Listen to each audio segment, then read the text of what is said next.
Sa atong Ebanghelyo karon, ikaduha nga kadlawon nga pagsaulog sa misa diaryo. Sa atong Ebanghelyo karon ginarate ni San Mateo ang kaliwat yun sa atong Ginoong Jesucristo kung sa ituyo aron sa pagpadayag pagpalig-on nga kining atong gisunod, kining atong gituhuan dili bunga sa fiction. Sama ni Superman, may tinuod nga Superman, wa man ay kaliwatan. Kana nila ni Batman, wala. They are product of human imagination. Pero si Kristo dili dahil nahimugso ang atong Ginoo, diin mo ang kaliwatan. Usa, ang atong pagtuo, ang atong tinuuan, gipasukan sa historical person. O ganang noong persona, may lain ang bugtong anak sa Diyos.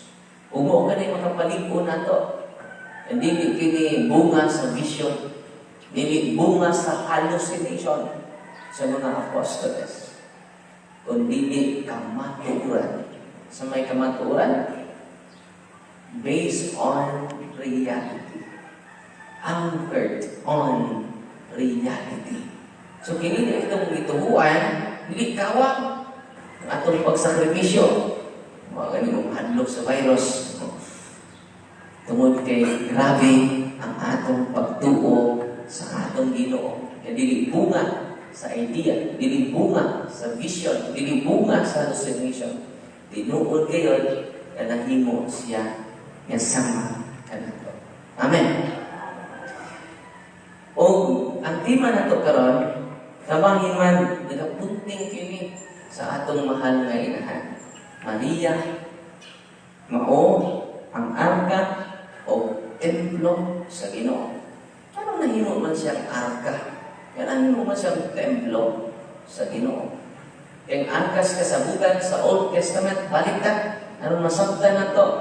Ang theological title sa atong mahal nga inahan, arka sa kasabutan.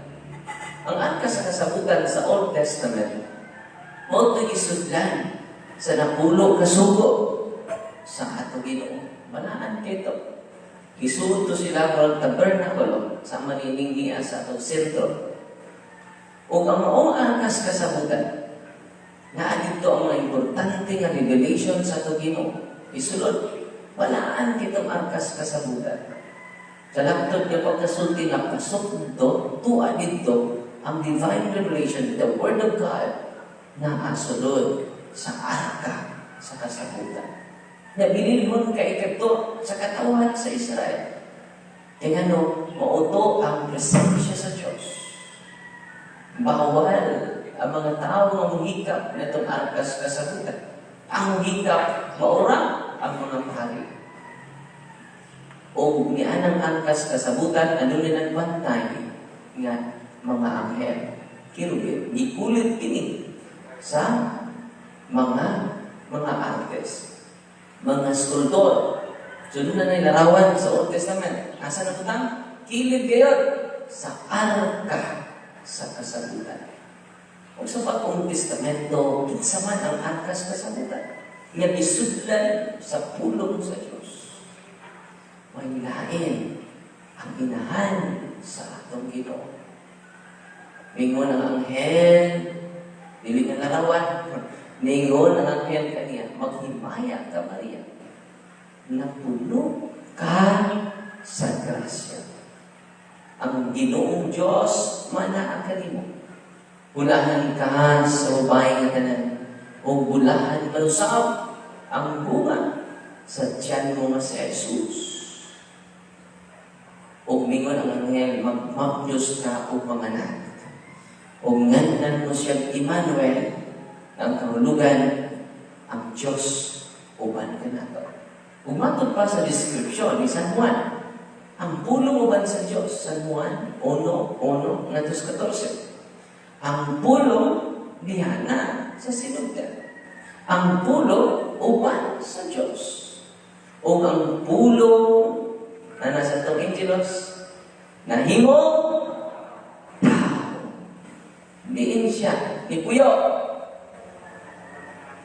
Diha sa kaduangkan siyang kabulat. Diha sa kaduangkan sa mahal nato kay na.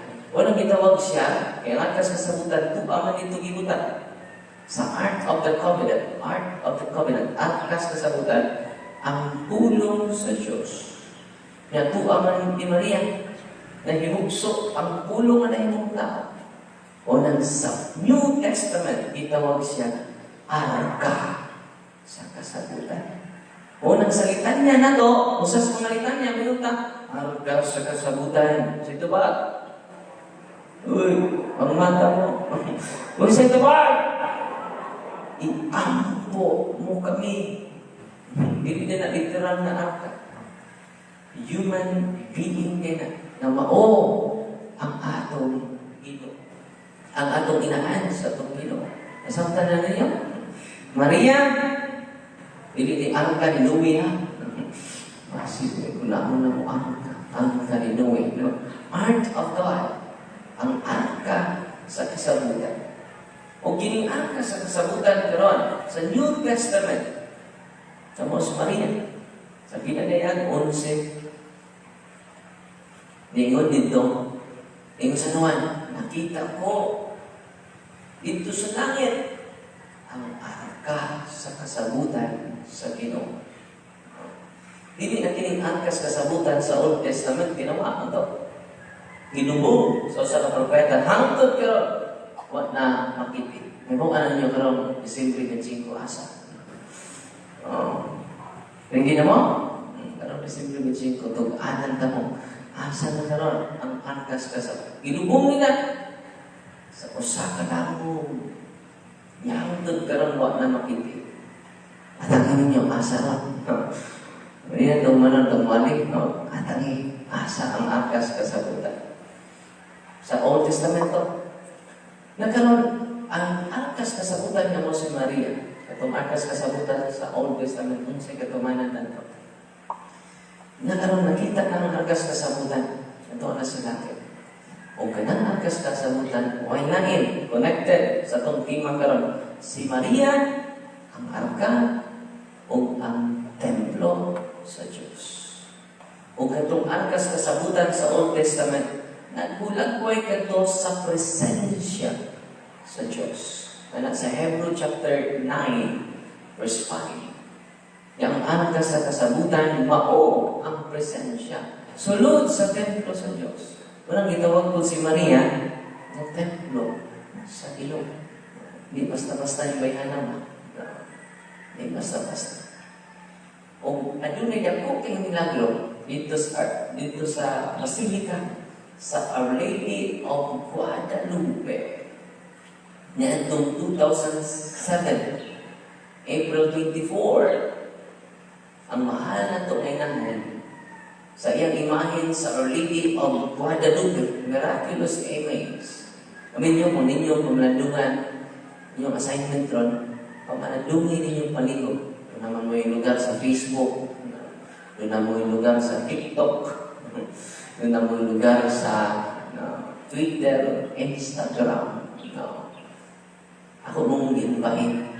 Yung lugar ninyo, basahan ninyo ang mga miracle sa Our Lady of Guadalupe. Hoy, itudlo yung mga anak. Ibaganahan yung anak mag-rosaryo. Kung di ka mag-ganahan mag-rosaryo, say na.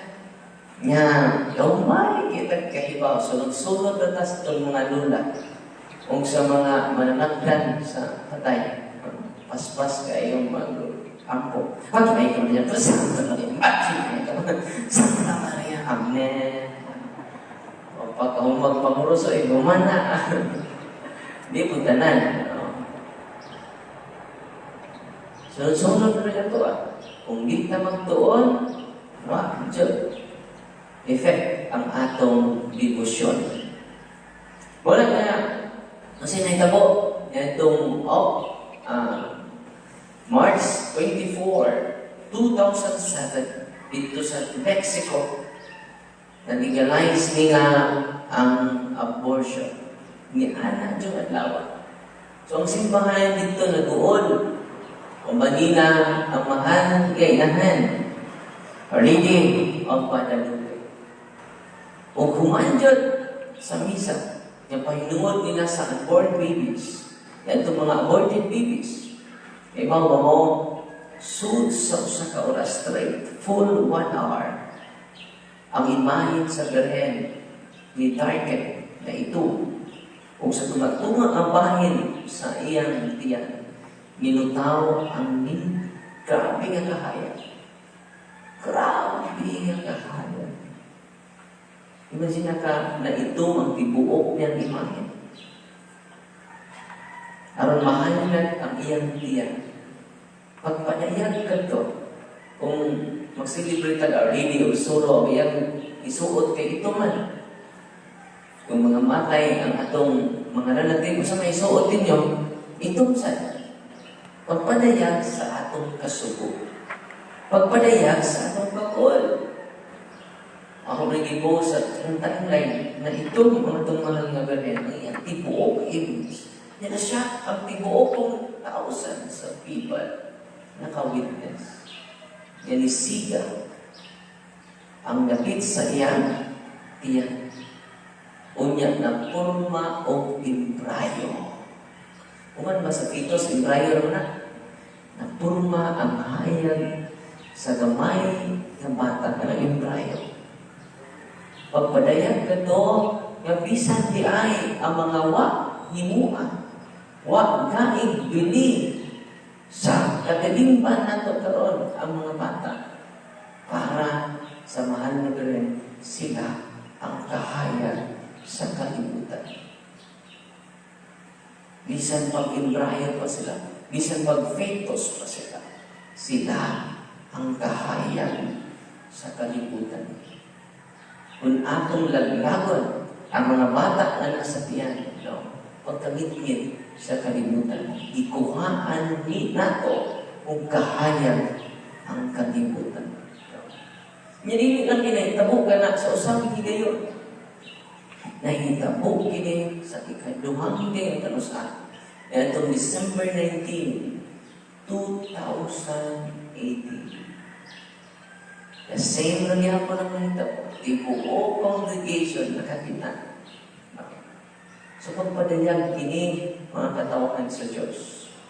Yang Ginoo di ay pinaagi sa manyaganhen kanunay nakiguban ka nato. Mga mahal na niadin ni karon. I hope kamo ang manguna sa pag-rosaryo. Kasagaran ba yung mga laki? Kung mag-rosaryo na, i-apil lang. I-apil. Tinood nila. Hoy! I hope niining misa ni Galio na to. Kamo! Mo'y una, kamo ang haligi sa pamilya. So, pagkahaligi o pagkalipo ninyo, kung ninyo ipasukan sa inahan sa atong Ginoo ang inyong pamilya. Kawang dali mabukan ang buong pamilya. Ano man, wala ang atong mahal ngayon. One time, dahil nang ma-exercise na to, kung ang lisod sa iyan si Lucifer, hindi na ko nakita kung sa ka-powerful ang presensya sa mahal na inahan. Ang huminginan si Lucifer, are you afraid with God? And he said, yes. Are you afraid with all the saints? Yes. Are you afraid with Mama Mary? Then tubag, yes. Dubli ang tubag. Dubli ang kahanap. Are you afraid with Pope Francis? Yes. Are you afraid with Cardinal Tagle? Yes. Are you afraid with Bishop Alberto Oy? Yes. Are you afraid with my parish priest, Reverend Father Rowel Tumangday? Say ito ba? Yes. Are you afraid with the people of God? With the faithful? Kita. siya, yes. Yes. Ingo, why are you afraid with us? We are sinners. Makasasakal ka. Lingon si Satanas, si Lucifer. Well recorded eh. Lingon si Satanas, you are God's people. You are powerful. Wow. Kasi gitubag ni Lucifer, you are God's people. You are powerful. Grabe. Ingo, are you afraid with Salve Regina? Yes, yes. Ikantahan na mo Salve Regina. Salve Regina, Mater Misericordiae, Vita Dolce Du, Espes Nostra Salve. Iba mo sa reaksyon niya? No! Iyang ipugnan, o iyang isangguhan, ang duha niya kadunggan. Kay mabulo siya sa maghimayak karay ng Salve Regina. Mga igsuon, ang sentro di nato, uban nato, ang angkas kasagutan sa Diyos. Sa tibuok natong pamilya, mabungol ang demonyo na nagpuyo sa atong panimala. Mauli na ninaog ang mahal na Diyos. Sa Fatima, inaog siya sa Mexico. Inaog siya dito sa Lourdes. Aron pag-remind sa tibok katawhan ng Kristohanan, na nisunod ni Kristo. Pray the Holy Rosary. Musta man, ato pamilya karon, nag-iusap ang bata sa pag-ampo sa Rosario. Asa naman talang nag-iusap? Sa party, sa Christmas party, sa pandi. Mayo na. Pero kuwang na, umor na, ang atong i-celebrate karong panahon na. Atong i-celebrate, pinaagi sa devotion, uban ang mahal na ito kay na. With Mary is present, Satan is absent. Kung ang imo galing panimalay, gubot na karon, wala na si Mary na. Kung ang imo panimalay, ang amahan, busy kayo sa trabaho. Busy. Ang inahan, busy kayo. Ang mga anak, panay do-duo, silang ginikanan, busy. Sa meaning busy? Being under Satan's yoke. Mahala ng busy ka, palitas ko ba? Yung makikiusap ka sa itong nanay at tatay. Makikiusap ka, diha, sa pag-ampo sa Santos na Rosario. Ngano? Si Maria, ang arka o templo sa Diyos. Kung si Maria anian sa itong pamilya, anaa ang presensya sa Diyos. Kung muna itong pangahibuon karon na Pasko, dili inahap si kagdago regalo sa inyo. The best niya regalo, karong Pasko, dili ang hindot nga decoration. Ikaduhara na, dili sayop na, pero ikaduhara na. Ang the best na regalo na to sa atong nanay, sa atong tatay, sa atong mga igsuon, bring Christ to them. Bring Mama Mary to them. Ang arka o templo sa Diyos. Amen. O na pinaka-the best na regalo. Gabi idugos na tuwang nadaghan kayo na mag-isa dito. Ito nga yung confessional box. Mas daghan mo kung isa lang na. Kaya sa tapad ba? Kaya mong na-discover yan. Kanya, kung gusto ka, yan yung advento, mahimong kumplito ang atong pag-celebrate sa Pasko, duol ta ni Kristo. Diha sa iyang sakramento. Ang pag-celebrate na to sa Pasko, kumplito na. Ang pinaka-the best na regalo niya ay, antay mo, sige mo ako, may bonus.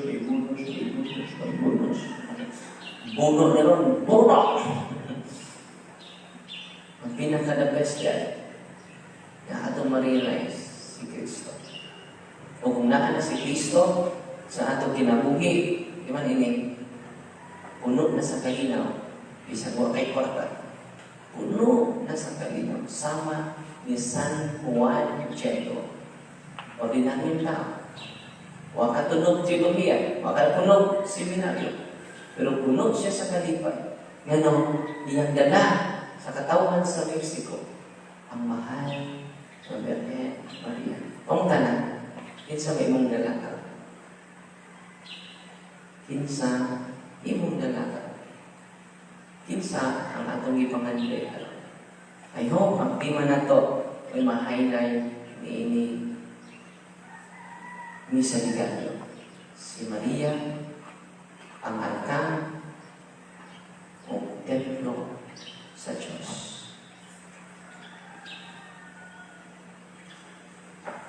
Mga igsuon at